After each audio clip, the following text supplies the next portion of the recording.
itu kita akan membahasnya dengan Duta Besar Ukraina untuk Indonesia, His Excellency Mr. Vasyl Hemyanin, lewat sambungan Zoom langsung dari Kiev.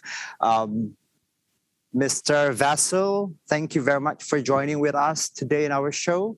Apa kabar? Kabar baik, harga naik.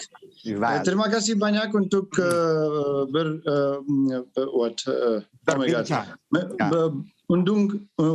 undangan. Yeah. Right. I'm really glad to join. All right. Well, firstly, thank you very much for joining with us today in our show. Well, talking about this, President Jokowi has finally arrived in Kiev and also, met the President Zelensky and delivered the message of peace itself. And talking about the message, what does this message mean to the government and people of Ukraine? It's a very good question. First of all, I would say that this, no doubt, is a historical visit. All right. Because Bapak Presiden Jokowi dan Ibu Negara berkunjung, boleh berkunjung Ukraina. It is a historic event for my country and for the world, I would say, because this is the first visit of Asian leader to Ukraine since the beginning of the war, of Russian aggression. I would not call this a conflict again, and please just refrain from calling it conflict. All right. Since the Russian aggression, it's the first visit of Asian leader. And it's indeed the first in the history of our bilateral relations visit of Indonesian president to Ukraine. So this is a big event for us. And the message is very clear. We are all working on one direction. We are all working for one goal, for one aim, to stop the war, to stop Russian aggression, and to renew the peace on our land, and actually to bring the peace back to the world. It's not about just Ukraine, it's about the world. To bring peace, stability, and the development which we all were working for last 4 months. All right. As you mentioned before, our Indonesia's First Lady also visited a hospital and met with some war victims, refugees, and delivered the medical aids itself. How do you see it personally? Well, how can I see it personally? It's a great and generous gesture of humanity. Because to be honest, I was not sure till the last moment that Ibu Negara, Ibu Riana Widodo will visit Ukraine. But finally, I'm grateful for the family of Bapak President to make this very important decision.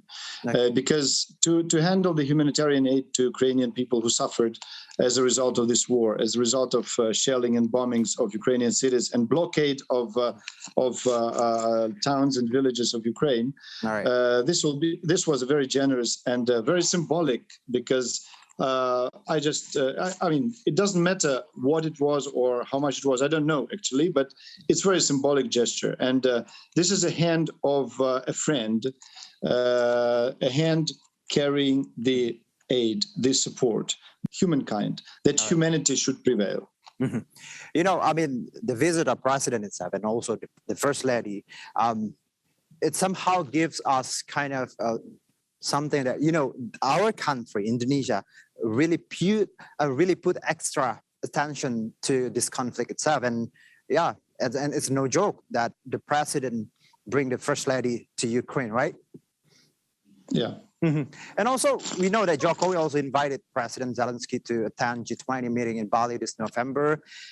We heard about the response itself, about the invitation. Any thoughts about this, Mr. Ambassador? Actually, the first invitation from Pak Jokowi to President Zelensky to attend the G20 summit in November this year on Bali was announced in late April after the phone call between our presidents. But this time it was the first official announcement in front of Ukrainian people, in front of the president himself, and in front of Indonesian nation as well. So this was like a firm confirmation and firm devotedness to build up very strong relations and to actually make G20 a real success, I would say. So my opinion, I don't have any opinion on this because my president made it very clear that he's happy to receive the invitation and he's grateful for being invited. However, his personal attendance will depend upon the security situation in Ukraine. This is the main thing, because my president would rather stay with my people in trouble.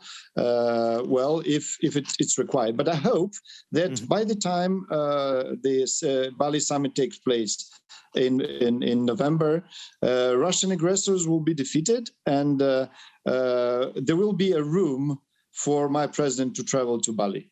All right. How would the embassy itself of Ukraine prepare for President Zelensky's visit? Suppose if it is, if it happens in the near time this November in Bali. Well, how are we preparing? To be honest, I would repeat this again.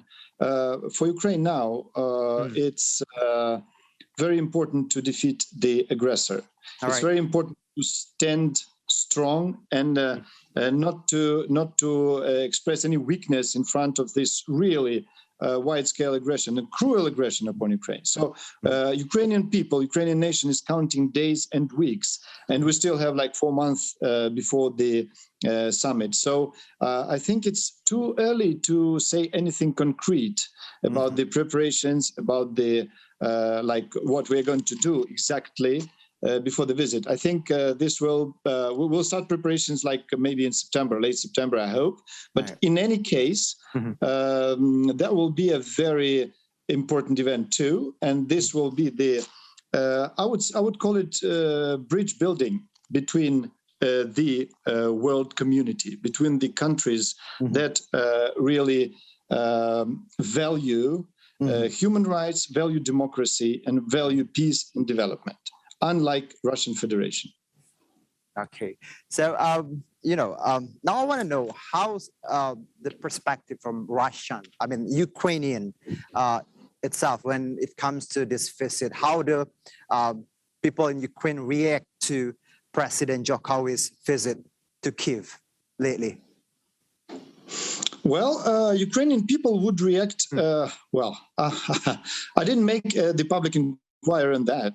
I think we are doing this just right now, just to make sure what common people think about the visit. But what I've heard from my friends and from people around me, they all first they think this is a historic visit, not the least because in the framework of this visit, the very important agreement was signed between our governments, between actually our ministers of foreign affairs. It was visa-free regime agreement. So now the people from our countries can travel visa-free. It will take some time to proceed, but still, it's a very important step. And the Ukrainians, from one hand, they are happy and they express a lot of greetings to this visit. And the second one, what is more important, I think, they express a lot of hopes that this visit will bring a really concrete and tangible results in terms of peacemaking and reestablishing a stable and secure situation in Ukraine. So I think to be cautious, we have to wait a couple of days. At least, maybe more, when President President Jokowi returns to Jakarta, and then I think, I expect the government of Indonesia to make some important announcements to summarize the visits to Ukraine and to Moscow, and to summarize the achievements they've reached during these two visits.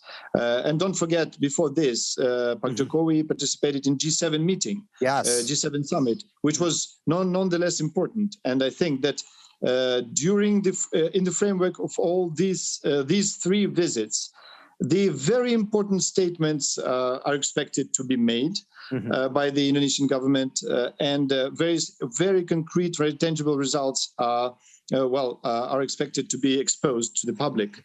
Difficult times. I know. I can say it's quite difficult, but I do believe that we could make it together. someday soon. I mean, war has to be stirred up, and told you that food supply should be reactivated. One last question, probably, Mr. Faisal. Do you want to say something to our Indonesian viewers about this, please? What I would say to our Indonesian viewers, I think that we really need the support from the Indonesian public. All right. We really need the support of Indonesian nation. We really need the support from various religious communities of Indonesia and from Indonesian media too. And we, by saying we, I don't mean only Ukraine and Ukrainian people who really need solidarity from the world community. We, I mean the humankind. Like human people, human beings who respect humanity, who respect human rights and democracy. That I would expect the support, solidarity, and prayers, of course, because only with the support of public, with the support of nations worldwide, like the meaning we actually put into the United Nations, right? Only with this support of world community, we can restore peace and stability in the world. All right.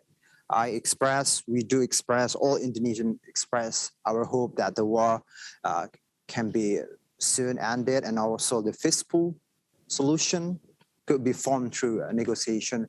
Mr. Faisal Hamianian, thank you so much for your time, the ambassador of Ukraine for Indonesia. Thank you for your insights. Stay safe and stay healthy. Assalamualaikum warahmatullahi wabarakatuh. Thank you so much. Matur nuwun. Waalaikumsalam. Terima kasih. Merdeka. Merdeka. Terima kasih. Thank you.